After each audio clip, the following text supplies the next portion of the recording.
مطلب کہ کچھ لوگ کہتے ہیں کہ آپ 3 دفعہ کل پڑھ لو. نہیں, آپ یہی دعا پڑھیں پھر اللہم انا نستعینک کا اچھا، پڑھیں. یہ اگر آپ کو جب وہ تک والی یاد- ہاں آپ نے وہ والی یاد نہیں کی ہوئی تو آپ یہی پڑھیں اللہم انا نستعینک کا, جو آپ نے یاد. بہتر تو یہ ہے کہ آپ وطر والی وہ دعا یاد کر لیں. جب تک یاد نہیں جب تک ہوتی. یاد نہیں ہوتی آپ یہ والی پڑھیں, اور تو کوئی چیز نہ پڑھیں نا آپ. چلے صحیح ہے. جی جی. ٹھیک ہے عثمان بھائی, نیکسٹ سوال آپ سے یہ ہے کہ آپ کی نظر میں جو ہے نا مطلب کہ آپ خود بھی اپنا بتائیں کہ آپ اپنی نماز میں رفع الیدین کرتے ہیں, کیونکہ یہ بھی ایک اختلافی موضوع ہے. جی جی. تو آپ اس کو جائز سمجھتے ہیں یا مطلب کہ کہہ لیں کہ منسوخ, جیسے اکثر لوگ کہتے ہیں کہ منسوخ ہو گیا, تو کرنا ٹھیک ہے آپ کی نظر میں, آپ خود بھی کرتے ہیں یا نہیں؟ بالکل میں خود کرتا ہوں الحمدللہ, اور یہ سنت ہے حضور صلی اللہ علیہ وآلہ وسلم کی. اور جو لوگ کہتے ہیں کہ یہ منسوخ ہو چکی ہے, آپ وہ لوگ یہ بھی مانتے ہیں, وہ کہتے ہیں کہ آپ صلی اللہ علیہ وسلم نے اس میں الفاظ ہے کہ کیے ہیں. ٹھیک ہے. یہ الفاظ نہیں ہے کہ اینڈ ٹائم تک کی ہیں, اس میں یہ ہے کہ آپ صلی اللہ علیہ وسلم نے رفع الیدین کیا ہے. لیکن وہ کہتے ہیں کہ جو ہے نا پھر وہ آپ کو پتہ ہے اکثر اس میں وہ یہ کہہ رہے ہوتے ہیں کہ وہ گھوڑوں کی دموں والی حدیث پیش کرتے ہیں. وہ کہتے ہیں کہ منسوخ ہو چکی ہے, آپ صلی اللہ علیہ وسلم نے خود آ کے صحابہ کرام کو منع فرمایا ہے. دیکھیں بڑی مضحک خیز بات ہے جو یہ کہی جاتی ہے کہ گھوڑوں کی دموں والی جو حدیث پیش کی جاتی ہے اس کے اوپر. دیکھیں گھوڑوں کی دموں والی جو حدیث ہے وہ سلام کے بارے میں تھی. جب تشہد میں بیٹھتے تھے نا صحابہ کرام, تو دائیں جب سلام پھیرتے تھے نا تو دائیں طرف سلام کرتے تھے, ہاتھ سے بھی اشارہ کرتے تھے, اور بائیں طرف بھی اشارہ کرتے تھے. آج اگر اہل تشیع کو دیکھا جائے وہ بھی سلام کے وقت تشہد میں بیٹھے بیٹھے یوں کر رہا ہوتا ہے, کیا یہ چیز منسوخ کر دی گئی؟ نہیں, یہ ہاں یہ دیکھیں نا, سلام کے وقت جب دائیں طرف اور بائیں طرف اشارہ کرنے کو منع فرما دیا تو پھر یوں بھی کرنے کی کیا ضرورت ہے؟ صحیح ہے. اکثر مطلب کہ اہل تشیع حضرات کو میں نے دیکھا ہے کہ جب وہ نماز پڑھ رہے ہوتے ہیں نا اس کو اینڈ وہ لوگ یوں ہی کرتے ہیں, یوں کرتے ہیں 3 دفعہ. تو دیکھیں نا وہ حضور صلی اللہ علیہ وآلہ وسلم نے منع فرمایا صحابہ کرام کو کہ اب اس میں الفاظ ہیں. دیکھیں وہ تشہد میں جو دائیں طرف اور بائیں طرف سلام کرتے تھے نا, اس میں حدیث میں ہی آ گیا کہ جی جی جی کہ یہ سلام پھرتے وقت, ہاں جی, وہ اگلی حدیث میں ہی آ گیا ہے, وہ اسی کنٹیکسٹ میں وہ حدیث ہے. ٹھیک ہے نا. تو اس میں آپ صلی اللہ علیہ وآلہ وسلم نے فرمایا کہ اپنے ہاتھ اپنی رانوں پر رکھو. ٹھیک ہے نا, یعنی کہ تشہد میں بیٹھے ہو نا, اگر آپ رفع الیدین کر رہے ہو رکوع میں جاتے وقت, ٹھیک ہے نا, تو اس سے تو آپ کھڑے ران پر تو ہاتھ نہیں رکھ سکتے نا. تو بیٹھے ہوئے یہ جو ہے نا شخص کے بارے میں ہے کہ جو ہاتھ اپنے ران پر رکھی ہوا ہے تو وہ ادھر ہی رکھا رہا ہے اس نے. ٹھیک ہے نا, ادھر رکھے رہنا چاہیے, اور دائیں طرف اور بائیں طرف وہ سلام جو ہے نا اشارہ نہ کرے. تو یہ رفع الیدین کے بارے میں نہیں ہے. اچھا میں ایک بڑی مزے کی بات بتاتا ہوں اس میں.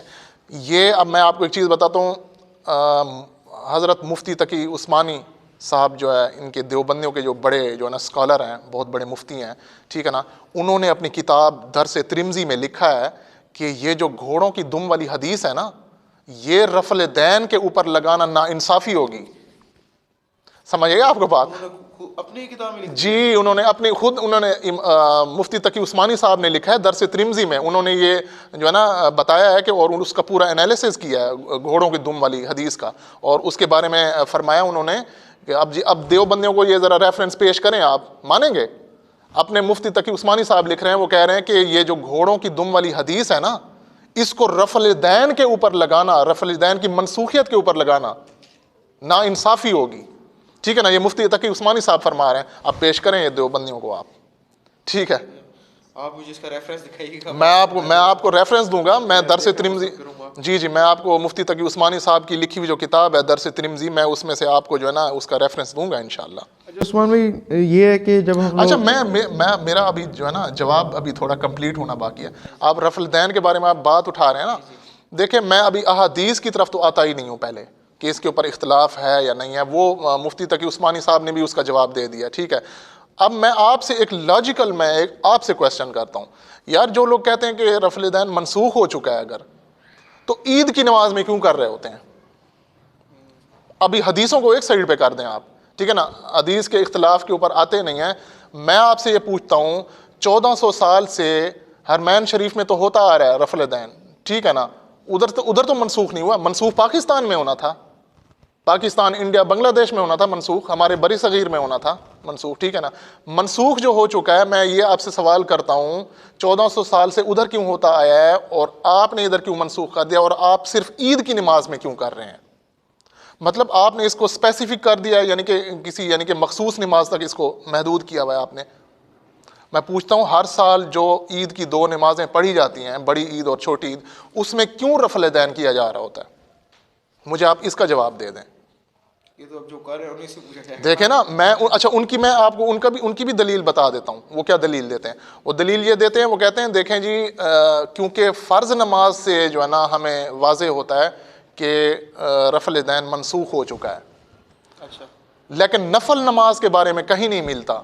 میں وہی چیز بتا رہا ہوں کہ دیکھیں وہ کہہ رہے ہیں کہ فرض نماز کے بارے میں ہمیں ملتا ہے کہ رفع الیدین منسوخ ہو چکا ہے، نفل نماز کے بارے میں ٹھیک ہے نا اس کے بارے میں ہمیں نہیں ملتا، تو اس لیے ہم اس کے اوپر نہیں اپلائی کریں گے۔ تو میرے بھائی یہ کیا بات ہوئی؟ یہ تو دیکھیں ایک چیز فرض نماز میں آپ سمجھ رہے ہیں کہ منسوخ ہو چکی ہے، تو اس کو آپ نفل نماز میں تو پھر ویسے ہی چھوڑنا پڑے گا نا اس کو۔ جب منسوخ ہے تو پھر جب منسوخ ہو گئی تو پھر نفل نماز میں بھی اس کو منسوخ کریں نا۔ انہوں نے کہیں یہ بھی تو نہیں فرمایا کہ تم فرضوں میں نہ کرو نفلوں میں کرو۔ ہاں یہی چیز ہے نا۔ دیکھیں میں وہی کہتا ہوں، بے انصافی یہی ہے کہ آپ پھر عید کی نماز میں اس کو کر رہے ہوں، ٹھیک ہے نا، اضافی رفع الیدین آپ عید کی نماز میں کر رہے ہوتے ہیں، لیکن آپ فرض نماز میں دیکھیں میں جو کہتے ہیں نا کہ رفع الیدین منسوخ ہو چکا ہے، میں نہیں کہتا کہ وہ اس چیز کے خود بھی قائل ہیں، وہ خود بھی کر رہے ہیں رفع الیدین، یار ہر سال کرتے ہیں، ہر سال عید کی نماز میں کرتے ہیں، رفع الیدین منسوخ تھوڑی ہوا ہے، صرف وہ فرض نماز میں نہیں کرتے، بس ایک ضد کی وجہ سے، بس یہی کہہ سکتے ہیں۔ تو مطلب کہ اگر دیکھا جائے نا یہ بعض لوگ کہتے ہیں کہ امام کی ہی پیروی کرنی چاہیے، ٹھیک ہے، تو اس میں یہ ہے کہ جو 4 بڑے امام ہیں، امام مالک، امام شافعی، امام احمد بن حنبل اور امام ابو حنیفہ، تو ان کے جو ہے نا نزدیک کہتے ہیں کہ 2 کے نزدیک جو ہے نا رفع الیدین ثابت ہے، 2 کے نزدیک ثابت نہیں ہے۔ آپ سے اس دن میری ڈیبیٹ ہو رہی تھی، آپ نے کہا ہے کہ 3 کے نزدیک ہے، امام مالک کے نزدیک بھی ہے، آپ کہہ رہے تھے۔ ہاں بالکل، ان کی کتاب الموطا امام مالک میں ہے۔ اچھا، امام موطا الموطا امام مالک میں، امام مالک لے کے حدیث لے کے ہیں، وہی عبداللہ بن عمر ان کی اپنی کتاب ہے وہ؟ جی ان کی اپنی لکھی ہوئی کتاب ہے۔ امام مالک جو ہے نا رحمۃ اللہ علیہ لے کے آئے ہیں حضرت عبداللہ بن عمر رضی اللہ تعالیٰ عنہ والی وہی حدیث لے کے آئے ہیں، تو اس میں انہوں نے ذکر کیا ہے اضافی رفع الیدین کا، وہ حدیث ہے پڑھی، میں آپ کو کہیں گے تو ریفرنس دے دوں گا۔ مطلب کہ 3 امام کے نزدیک ثابت ہے؟ ہاں بالکل، 3 امام اس چیز کے قائل ہیں کہ جو ہے نا رفع الیدین کی وہ حدیث لے کے آ رہے ہیں، ٹھیک ہے نا، اور صرف امام ابو حنیفہ کے نزدیک رحمۃ اللہ علیہ کے نزدیک وہ میں سمجھتا ہوں کہ ان کی جو ہے نا اپنی کوئی لکھی ہوئی کتاب نہیں ہے۔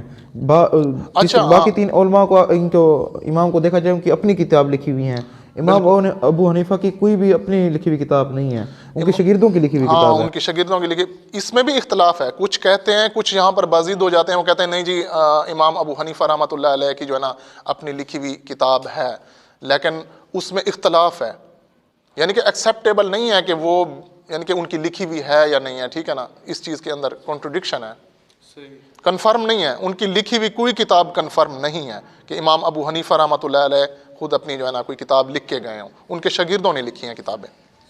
اچھا عثمان بھائی، اکثر ہم کرتے ہیں رفع الیدین، تو کسی بندے کو اگر بتایا جائے کہ یار کوئی مطلب دینی حوالے سے اس کو ترغیب دی جائے، تو وہ پہلے جو ہے نا اپنی نظر اٹھا کے کہتا ہے کہ تم جو ہے نا ہاتھ اوپر باندھو یا نیچے۔ اگر ہم کو کہہ دیا جائے کہ بھائی اوپر باندھتے ہیں تو وہ ہمیں بالکل مطلب اسی وقت جو ہے نا وہابی کا ٹھپا دے دیتے ہیں کہ کہتے ہیں تم وہابی ہو۔ تو کیا یہ جو مطلب کہ رفع الیدین کرتے ہیں، کیا ضروری ہے کہ وہ وہابی ہیں، اہل حدیث ہیں؟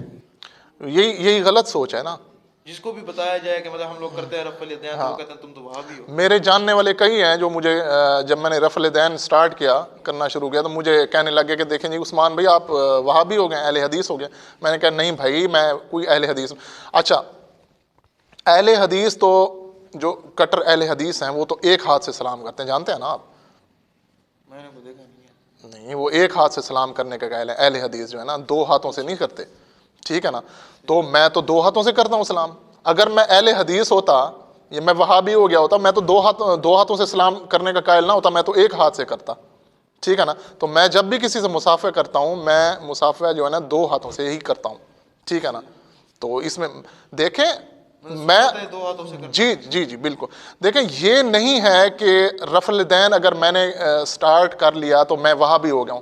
اصل میں نے جو چیز آپ کو شروع میں کہی تھی نا کہ آپ حق کو اس وقت تک قبول نہیں کر سکتے جب تک آپ کسی ایک فرقے، ایک پارٹی کے آپ غلام ہوں گے، ایک انڈر ہوں گے، تب آپ کو ڈر لگا رہے گا کہ یار اگر میں نے یہ فلاں فرقے کی طرف سے اگر کوئی حق بات پتہ چل گیا، اگر میں نے اس کو قبول کر لی بیان کر دی تو اگر میں نے قبول کر لی اور بیان کر لی اور عمل کرنا شروع کر دے, میرے تو اپنے جماعتی مجھے نہیں چھوڑیں گے, ٹھیک ہے نا.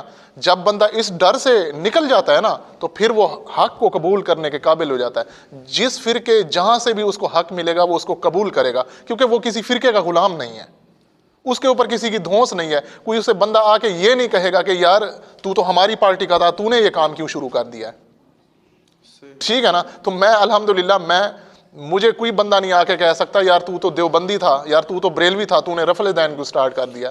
میں کہوں گا نہیں بھائی, مجھے جہاں حق نظر آئے گا میں اسے قبول کروں گا بس. نیکسٹ سوال یہ ہے کہ اکثر جو ہے نا ہمیں ایک اور بڑی چیز پر ابھارا جاتا ہے, یعنی کہ کہا جاتا ہے کہ آپ جو ہے نا آپ میں یہ خامی ہے, وہ یہ ہے کہ وہ کہتے ہیں کہ آپ جو ہے نا کسی کی تقلید نہیں کرتے, آپ جو ہے نا غیر مقلد ہیں.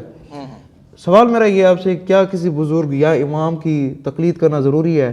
کیا مطلب انہی کو کہتے ہیں کہ کسی ایک امام کو پکڑ لو اور اسی کی پیروی کرو, تو کیا ضروری ہے کہ کسی کو پکڑا جائے؟ کیا آپ صلی اللہ علیہ وسلم نے کبھی فرمایا ہے کہ کسی مطلب کہ بزرگ کو پکڑ لینا اور اسی کی پیروی کرنا؟ کہیں آپ صلی اللہ علیہ وسلم کا یہ فرمان ہے؟ دیکھیں کیا ضروری ہے کہ ہمیں مطلب کہ تقلید کرنی چاہیے کسی امام کی؟ دیکھیں اللہ تعالیٰ قرآن مجید میں فرماتے ہیں, سمپل الفاظ کئی جگہوں پہ رہے ہیں, ٹھیک ہے نا.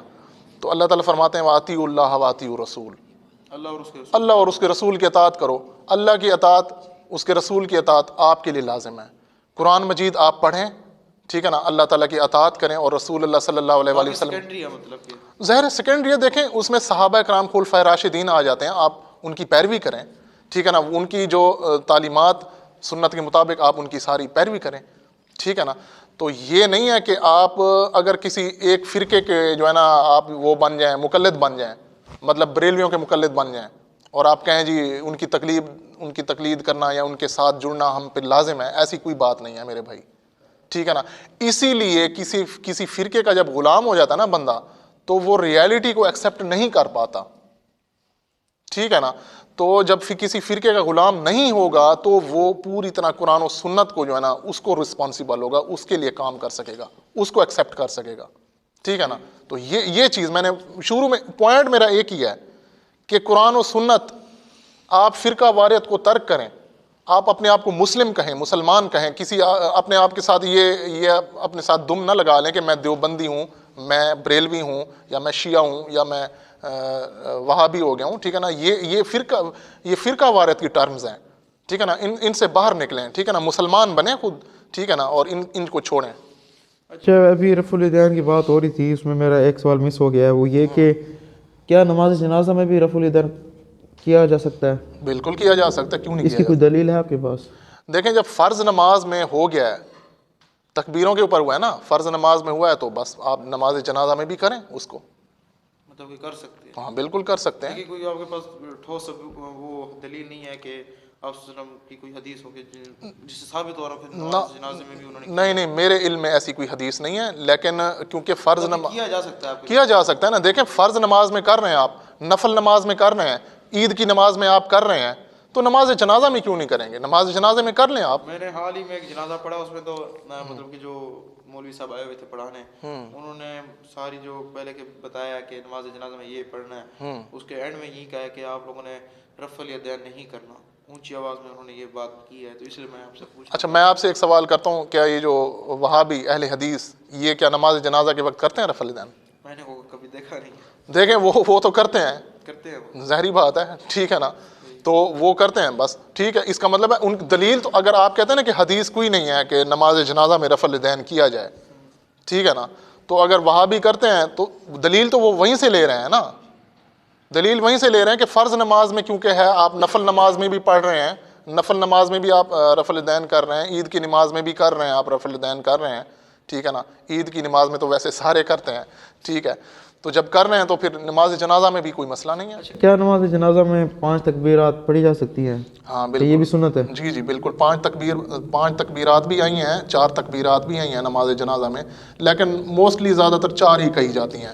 نماز جنازہ کے بعد جو ہے نا دعا بھی کرائی جاتی ہے. نماز جنازہ 2 سے 3 منٹ کا پڑھایا جاتا ہے, اور دعا جو ہے نا 5 منٹ کی مانگی جا رہی ہوتی ہے. کیا یہ آپ صلی اللہ علیہ وسلم سے ثابت ہے یا کسی صحابہ کرام سے ثابت ہے یہ عمل کہ جنازہ بھی پڑھایا جا رہا ہے, اس کے بعد بیٹھ کے 5 منٹ کی جو ہے نا دعائیں بھی کی جا رہی ہوں؟ اکثر میں نے یہ جنازے ایسے بھی دیکھے ہیں جو ہے نا جنازہ پڑھ لیا ہے، پہلے ایک مولوی صاحب دعا کرواتے ہیں، وہ آمین کرتے ہیں، پھر کسی دوسرے کو کہا جاتا ہے وہ کرواتا ہے، وہ آمین کرتا ہے، پھر کسی تیسرے کو کہا جاتا ہے وہ آمین کرتا ہے، اس کے بعد جا کے جو ہے نا اس کو اٹھایا جاتا ہے. نہیں اتنا لمبا چوڑا جو ہے نا پروسیس اتنا نہیں ہے. دیکھیں کیا جاتا ہے وہ میں آپ کو ایک چیز بتاؤں اسپیسیفکلی، وہ جو ہے نا بریلوی حضرات اس میں زیادہ وہ کرتے ہیں. اور ہاں وہ دیکھیں اس وقت تو دعا چلیں کرنی چاہیے جب آپ اس کو دفنا دیں، ٹھیک ہے نا. کیا نماز جنازہ مطلب خود بھی تو ایک دعا ہی ہے نا. ہاں دعا ہے نا. دیکھیں اس میں آپ اللہم اغفر لحینا و میتنا وہ دعا پڑھتے ہیں، وہ ساری اس کے لیے دعا ہے نا. آپ میت کے لیے پڑھ رہے ہوتے ہیں، دعائیں پڑھ رہے ہوتے ہیں نا اس میں ساری. ٹھیک ہے، الگ سے دعا مانگنا اگر آپ چاہتے ہیں تو وہ اس وقت ثابت ہے کہ جب آپ اس کو جو ہے نا دفنا دیں، ٹھیک ہے نا.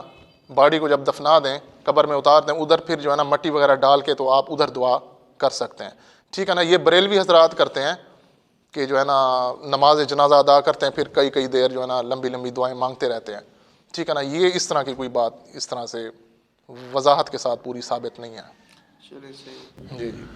اچھا اپنا عثمان بھائی نیکسٹ سوال میرا ذرا سمپل سا ہے، وہ یہ کہ کیا مطلب کہ نوکری کے لیے اگر کوئی بندہ نوکری اپلائی کرنے جاتا ہے اور وہ اس کا اہل بھی ہوتا ہے کہ مطلب اس کا کسی چیز میں کوئی کمی نہیں ہوتی، لیکن وہ سامنے والے پھر بھی یہ ڈیمانڈ کرتے ہیں کہ ان کو رشوت دی جائے، ٹھیک تو ہے. کیا اس موقع کے اوپر رشوت دینا ٹھیک ہوگا؟ مطلب وہ اہل بھی نہیں ہوتا اس کا اور پھر بھی وہ رشوت دے رہا ہو. نہیں اہل ہے کہ اس کو نوکری ملے وہ، ٹھیک ہے. لیکن وہ سامنے والے پھر بھی ان کی ایک مطلب یہ ڈیمانڈ ہوتی ہے کہ بے شک اہل ہو لیکن تمہیں رشوت دینی پڑے گی، تو کیا ایسے موقع پہ رشوت دینا صحیح ہے یا غلط؟ ہاں یہ دیکھیں بڑا مشکل سوال آپ نے کیا میرے سے، اور بڑے احتیاط سے اس کا جواب دینے کی ضرورت ہے، کیونکہ دیکھیں مجھے سچی بات تو ایک مجھے اپنی آخرت کی مجھے بھی فکر ہے. ٹھیک ہے نا. میں یہ ایسی بات کبھی بھی کوئی نہیں کرنا چاہتا جس میں کسی کو غلط گائیڈ لائن مل جائے.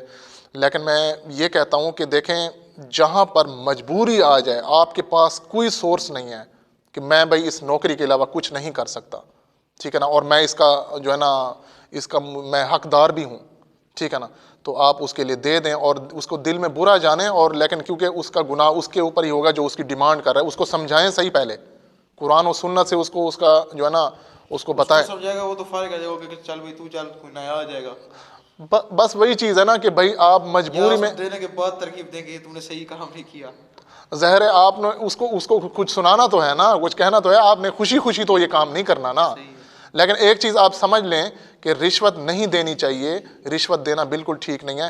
لیکن جہاں پر آپ کی کوئی ایسا مسئلہ بن گیا، آپ کے حقوق بھی اب دبائے جا رہے ہیں، مطلب آپ نے بجلی کا اپنا جو ہے نا میٹر لگوانا ہے، ٹھیک ہے نا، گیس کا میٹر لگوانا ہے، ٹھیک ہے نا، آگے بیٹھے ہیں مچھندر جو ہے نا وہ کہتے ہیں رشوت کے بغیر ہم جو ہے نا کام نہیں کریں گے آپ کا، ٹھیک ہے، بالکل نہیں کریں گے.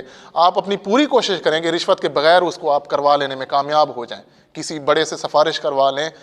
آخری درجے کی صورت میں جب آپ کا وہ جو ہے نا آپ کے حقوق بھی آپ کو دینے کے لیے وہ تیار نہیں ہے، تو پھر آپ مجبوری کے طور پہ یہ کام کر سکتے ہیں، ٹھیک ہے نا. اس پہ علماء نے رائے دی ہوئی ہے اپنی کہ جو ہے نا مجبوری کی صورت میں آپ جو ہے نا اپنے رائٹس اپنے حقوق لینے کی خاطر پھر آپ یہ مجبوری میں کر سکتے ہیں، ورنہ آپ کوشش الٹیمیٹلی یہی کریں گے کہ آپ کسی طرح یہ نہ کریں. اچھا سلمان بھائی نیکسٹ کوشچن یہ ہے کہ کیا انسان اپنی نیکی کسی کو دے سکتا ہے؟ مطلب نیکی دے سکتا ہے، کیا مراد ہے؟ آخرت میں مطلب کہ اپنی نیکی کو جو ہے نا کسی دوسرے کو دینا چاہے تو دے سکتا ہے؟ دیکھیں اس طرح کی کوئی بات ہمیں ملتی تو نہیں ہے. اللہ تعالیٰ نے تو قرآن مجید میں یہی فرمایا کہ کوئی جان کسی کا بوجھ نہیں اٹھائے گی، ٹھیک ہے نا. تو اگر کسی کو نیکی کی اس وقت ضرورت ہوگی اور وہ اپنے دوست سے کہے گا یار مجھے اپنی کچھ نیکیاں مجھے دے دے، میری کوئی بخشش ہو جائے، ٹھیک ہے نا، ایسا تو مجھے نہیں لگتا بالکل پاسبل ہے، کیونکہ اللہ تعالیٰ نے کلیئر کٹ فرما دیا ہے کہ کوئی جان کسی کا بوجھ نہیں اٹھائے گی. اگر کوئی گناہ گار ہوگا تو وہ کسی سے نیکیاں لے کر جو ہے نا کسی جنت میں نہیں جا سکتا بالکل بھی، ٹھیک ہے نا. اسے اپنے گناہوں کی سزا بھگتنی ہوگی، یا اللہ تعالیٰ چاہے تو اسے معاف کر دے، ٹھیک ہے نا. یہ نہیں ہو سکتا کہ کسی کی نیکیاں اللہ تعالیٰ اٹھا کے کسی اور بندے کو دے دے، یا کوئی بندہ اس کے اوپر راضی ہو جائے کہ بھائی میں اپنی نیکیاں اس کو دیتا ہوں، ٹھیک ہے نا. اس طرح تو پھر مطلب ایک میں آپ کو ایک لاجیکل ایک چیز بتاتا ہوں. اب ایک کافر ہے اور ایک مسلمان ہے، یہ دونوں دوست ہیں آپس میں، ٹھیک ہے نا، فرینڈ شپ ہے، ٹھیک ہے نا. میں ایک چیز بتاتا ہوں یار، وہ ان کو آپس میں جتنی انہوں نے کوشش کی کہ وہ جو ہے نا اس کا کافر دوست جو ہے نا وہ مسلمان ہو جائے، لیکن وہ نہیں ہوا. اینڈ میں اس نے کہا یار اچھا تو دوست میرا دنیا میں تو بڑا اچھا دوست ہے، اینڈ میں یہی کروں گا، آخرت میں میں اپنی نیکیاں تجھے دوں گا، شاید اللہ تعالیٰ تجھے بخش دے. کیا آپ سمجھتے ہیں ایسا ہو سکتا ہے؟